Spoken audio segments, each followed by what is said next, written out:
드디어 4.10 총선이 끝났습니다. 말 그대로 심판의 날이었는데요. 바로 어떤 소식들이 있는지 핵심만 이번에도 간략하게 전해드리도록 하겠습니다. 민주당 175석 압승! 언론에서도 이렇게 보도하고 있는 상황이고요. 실제로 지역구 254석을 먼저 보시면 국힘 90석을 제외했을 때 164석이 나옵니다. 물론 새로운 미래나 개혁신당을 어떻게 보는지는 각각 다를 수 있는데요. 일단 국힘을 제외하면 164석, 그리고 비례대표 46석 중에 국민의 미래를 제외하면 28석입니다. 그래서 이걸 전부 다 합치면 192석이 나오고요. 여기서 다른 당 뺄 거를 뺀다 하더라도 180석을 훌쩍 넘기는 범야권 전선이 구축됐기에 지금 윤석열 정부 측은 말 그대로 멘붕이 왔습니다. 그래서 이재명 대표님은 이번 총선은 국민들의 위대한 승리다, 이렇게 평가를 하신 거고요. 한 표 한 표에 담긴 소중한 뜻을 우리 민주당이 전력을 다해 받들겠다. 당락과 관계없이 모든 사람들의 헌신과 노고는 국민 승리의 소중한 미랄이 됐다. 그러면서 후보들과 당원 동지들에게 깊은 감사의 말씀을 전하셨습니다. 그러면서도 늘 낮고 겸손한 자세로 주권자들의 목소리에 귀를 기울여야 된다고도 강조하셨고요.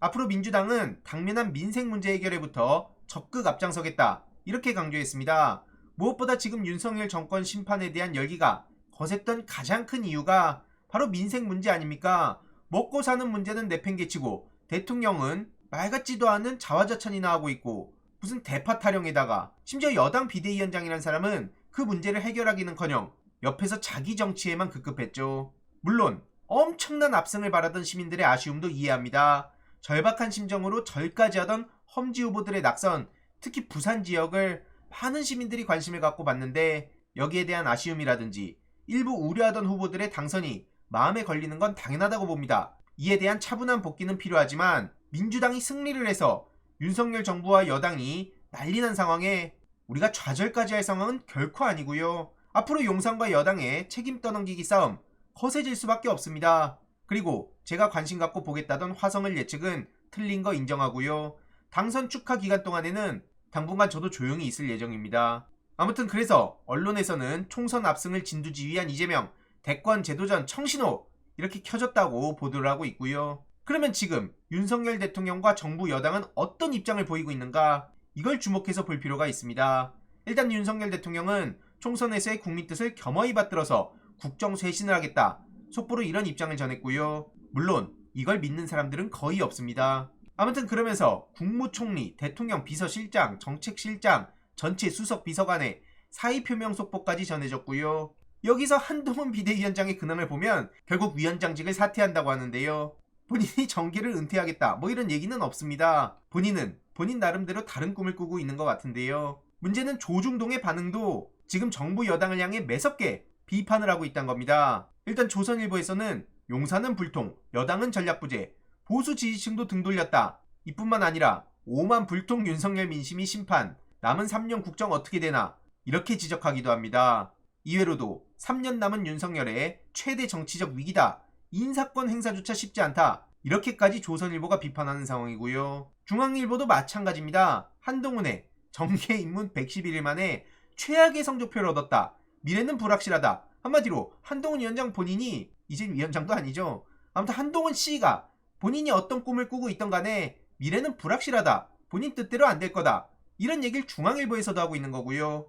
동아일보에서도 마찬가지입니다. 불통 정권 심판이라면서 여당의 최악의 참패다, 범야권 180석이다, 이렇게 싣고 있습니다. 이외로도 한동훈의 참패 타격에도 당 잔류 의지를 보이고 있다, 결국 이건 윤석열 한동훈의 갈등 시즌2의 가능성이 있는 거 아니냐, 서로 책임을 떠넘길 거다, 이런 식으로 동아일보도 비판하고 있다는 거죠. 그러면서 다른 언론에서도 유권자 질문에 엉뚱한 답하고 총선에 참패한 여당, 이렇게 싣고 있고요. 결국 국힘 내에서도 참패한 한동훈은 집에 좀 가라, 그래서 정치적 벼랑 끝으로 몰렸다는 얘기가 나오고 있는 겁니다. 지금 비대위원장에서 물러난다고 하더라도 이게 한동훈이 책임을 지는 게 아닌 거죠. 민주당의 과반을 내주는 초라한 총선 성적표에다가 심지어 그 문제도 최선을 다한 게 국민의힘 후보들을 위해서가 아니라 자기 셀카 찍고 까치발 들고 머리에 민감하게 반응하고 이런 모습들이었으니 엄청난 내용에 휩싸일 수밖에 없는 거죠. 정권 심판론이 안 그래도 거센 상황에 오히려 본인이 범죄자 심판, 2조 심판, 이런 얘기를 해서 심판이라는 게 핵심 화두가 되지 않았습니까? 결국 심판이라고 했을 때 야당 심판을 하자는 말에 누가 그렇게 동의하겠냐고요. 정권 심판론이 그렇게 높은데 당이라도 전달자가 돼서 유권자 분노를 풀어주기는커녕 오히려 생각보다 더 최악의 결과라서 선대위 핵심 관계자들도 한동훈 버티기 쉽지 않아 보인다, 이런 얘기를 하고 있는 거죠.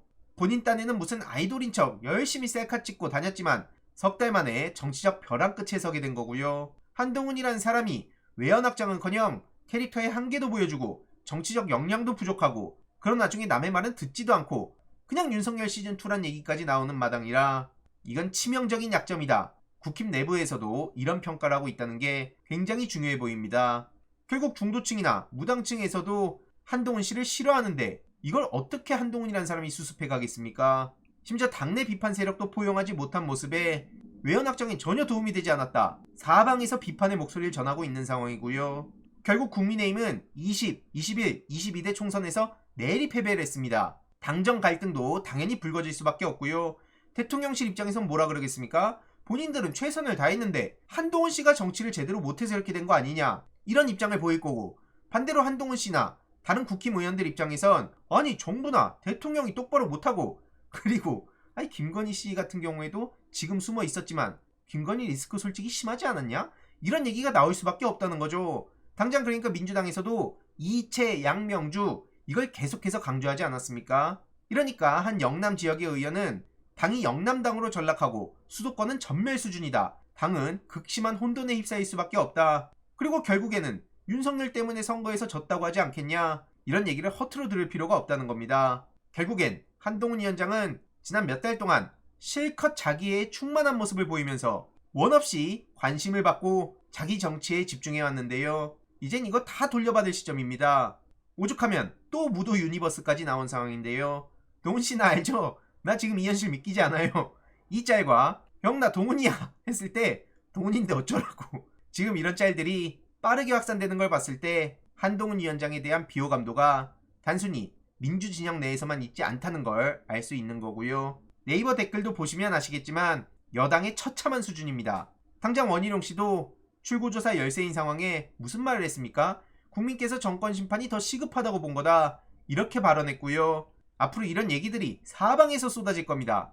게다가 나라 살림 성적도 총선 다음 날인 오늘 발표한다고 해서 이거 선거 악재 판단한 거 아니냐, 이런 비판을 불러왔었는데 총선이 지난 상황에 부동산, 경제 등등 이제 사방에서 문제가 본격적으로 드러날 겁니다. 그때 많은 시민들은 혼란에 휩싸일 수밖에 없는데요.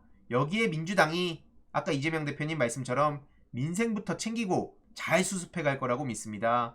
특히나 윤석열 대통령 입장에서 눈에 가시인 사람이 또 있는데요. 바로 추미애 당선자입니다. 국회의장은 중립 아니다, 협치가 아닌 민치로 나서겠다, 이렇게 선언한 만큼 이제 추미애 국회의장이 되면 어떤 일들이 펼쳐질까요?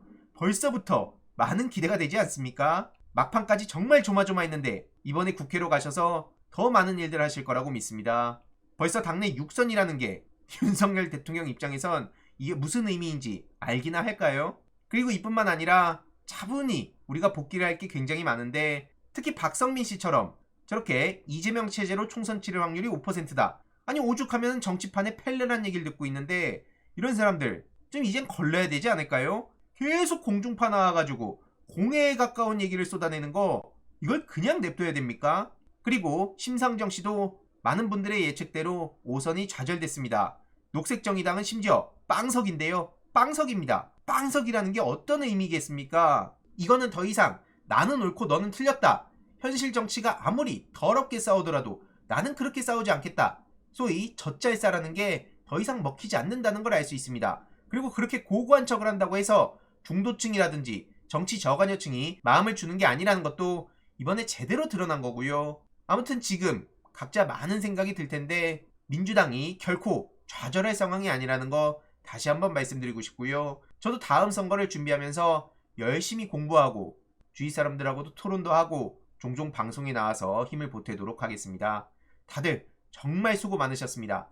이제 저들의 분열은 본격 시작된다는 점 다시 한번 강조하고 싶네요. 이번 내용도 유익했다면 구독, 좋아요, 알림 설정, 멤버십 가입 정말 큰 힘이 된다는 점 말씀드리고 싶습니다. 주위에 널리 공유 부탁드립니다.